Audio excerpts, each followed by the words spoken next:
Hello guys, how's it going? My name is Darren, and in today's video I want to take a look at all three specs of Rogue and give you guys a little bit of an idea what's it like to play for 3v3s and 2v2s, what's it like to play Rogue for arenas, and which one might suit you. I have a lot of people asking me which is the best spec for this, which is the best spec for that, and the answer, I never really like to give a true clear answer because I feel that every spec is strong in their own variations.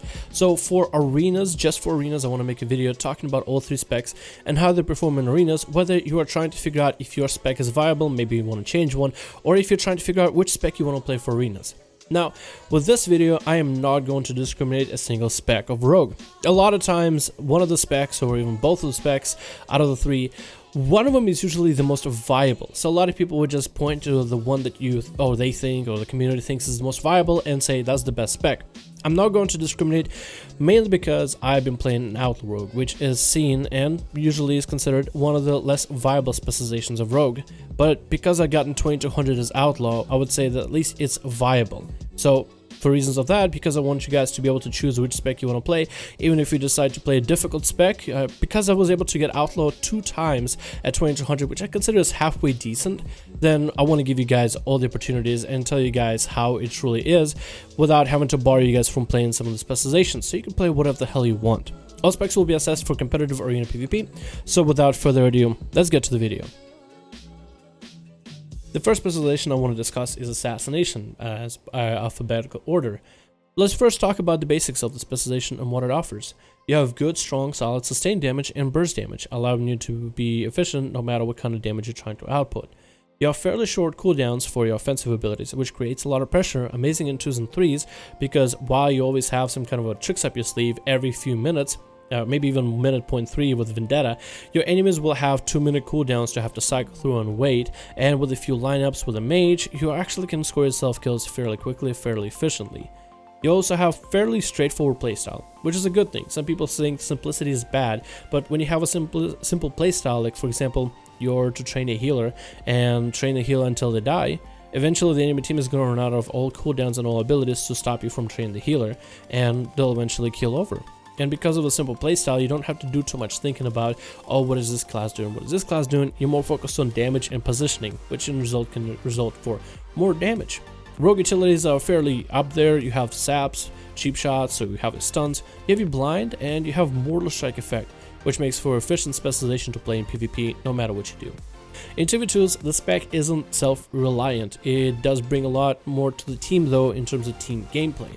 You are going to need your healer to be able to support you. You are going to need your healer and rely on your healer for some of the healing they need to provide, because you can't always supplement yourself. But you also bring a lot of value with damage reduction, good strong rogue defensives, good CC, and overall good pressure, which can make enemies go from offensive to defensive stance. Cleaving with dots and bleeds is very effective, because if you're able to put the enemy team healer and DPS on a back foot, always dying, well then it makes it that you give yourself more opportunities to score a kill on one or the other, and all you need is like one little bit of CC, and you got yourself a win.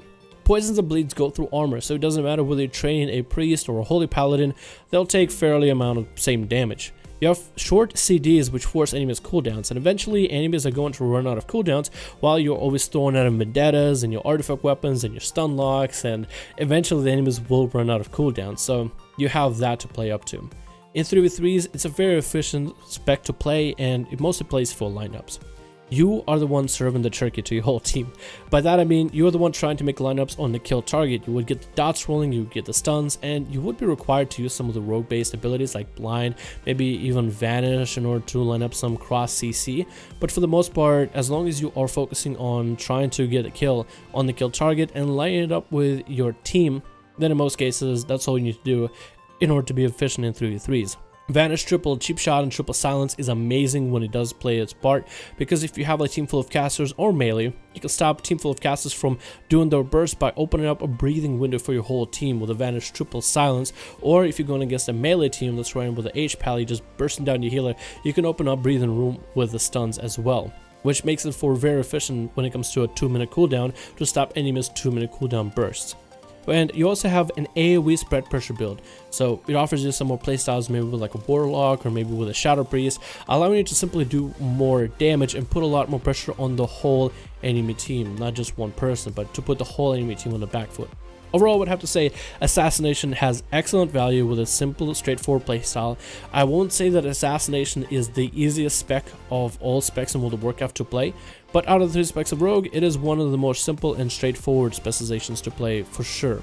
And definitely I would recommend it for anybody because of the strong damage and good utility that it brings in. Now for the Outlaw Rogue, and I'm not going to try to take more time than others for Outlaw. I think it's a great specialization, I currently love it, but it is definitely not perfect. Let me go over the specialization right now. First of all, it has great, excellent burst capability. That is one of the strong suits of Outlaw, is the burst is pretty insane, and fairly reliable if you're able to use it properly. Cooldowns are fairly long, but if you're able to utilize cooldown reduction capability properly, then your cooldowns will be fairly short and the cooldowns will feel excellent to you. It's very difficult to be decent at this specialization, and I barely consider myself halfway decent at the spec. Has a complex playstyle and a lot of opportunity fishing, so instead of being an assassination rogue who is setting up for a kill and opportunity, you're more likely just poking at the enemy until you see an opening, until you see a hole, somebody trinkets, now you have a burst available. So it's a lot of opportunity fishing, and which keeps you alternative in PvP. Utilities are pretty great. You have good defensive utility, good CC utility, and mobility, but they're fairly difficult to use properly, and I'm not even mean difficult to use them at the highest level. It's difficult to use them to maximize them and be even halfway average at Outlaw. In 2v2s, the specialization is definitely not self-reliant. It is difficult to choose partners to play with. Trickster Shade is amazing with some of the DPS, especially Flavor of the Month, strong DPS that you can bring it to the arena, and can work with some of the healers, mostly healers that have good damage on their own. Physical damage is what you are bringing to the table, so against play classes you're definitely going to deal less damage. Cooldown reduction can cause 3 full stuns back to back on an enemy, hell even 2 enemies in the arena. You can stun the healer and the DPS with a full stun, then a half stun, and maybe get a 3rd stun on one of them. So that is really difficult to line up, but it does give you a lot of control within an arena. You have amazing burst that goes through healers and DPS alike, doesn't even matter if they have plate. Because of how much damage you can bring, you can definitely force massive cooldowns, but your cooldowns are fairly long, so if you're able to play around cooldown reduction, then you're able to maximize the utility of the spec.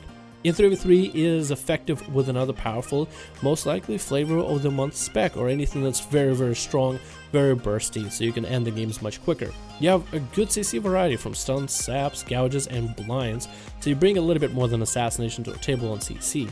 You have very good caster lockouts. If you ever just try to lock out a caster from being able to play, kicks and gouges do a lot of wonders. You have very good disrupts, and I gotta say gouge is one of the best abilities because you can disrupt a monk who's going full serenity, max burst, line up fist, and you just gouge the fist, bam, all the burst is gone. You could have a death knight who lines up all his bursts, gouge, bam, you can't really do as much damage. You have a warrior who pops his cooldowns for 100% critical strike, but let's say he used his berserker rage to get out of fear earlier, bam, now you have gouge, and he's gonna have to wait until his cooldowns are available.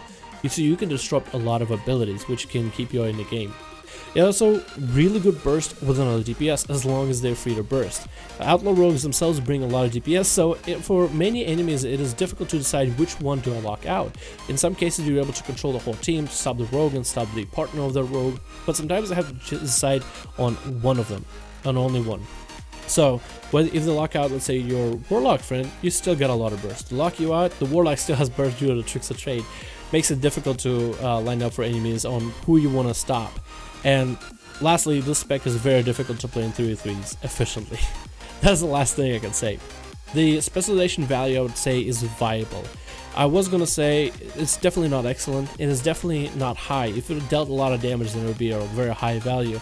But because of its difficulty of playstyle, it is viable value. The specialization is very difficult to get good at, so when people are telling you that Outlaw is the worst specialization, understand this. You have to be really good at the spec of Outlaw just to perform average. So it is viable, and there's a pretty high ceiling of learning how to maximize the utility of the spec, but to perform average at it, you're gonna definitely have to put more effort into it. And most people don't understand the buff mechanic, cooldown reduction, and a lot of people don't want to deal with it when you have a specialization that's as straightforward as Assassination. But I would say from plain Outlaw, it is a good spec. It just takes a lot of effort to begin to fully understand it and get actually good at it. Now let's talk about Subtlety. The Subtlety of 725 is definitely a difficult specialization to play. I would have to say that if you are somebody who played Subtlety back in MOP, WoD, Kata, any of those days, then the new Subtlety of 725 is going to be more familiar than if you start in Legion. If you currently got used to the Shadow Strike spam and Subtlety of Legion, there's a lot more to learn now. It's more about resource management, common points and energy. It's more about your lineups and being able to do properly at it. So there's a lot more to do for the specialization. So definitely you might have to take the time out of your day to get used to it and really understand what the specialization is all about, almost like relearning it. But without further ado, let's get into what the spec is all about. It's very self-sufficient and a reliable class in arenas and BGs. Great sustain damage and burst, great CC, probably the best out of all three specs of Rogue, mostly to the axis of Shadow Dance, which can be used to, let's say you kidney a target, they get out of combat, you can sap them, bam, now you got a lot more CC lined up. You have good damage for low end game, but if you're trying to get better at Subtlety, the skill cap is going to be a lot higher if you are trying to get really good at it. In 2v2s, it's very self-sufficient, but also has a high responsibility spec. Has good DPS with damage and good efficient work with healers. It works well for control and damage, so those are your true strong suits and definitely should utilize them as best you can.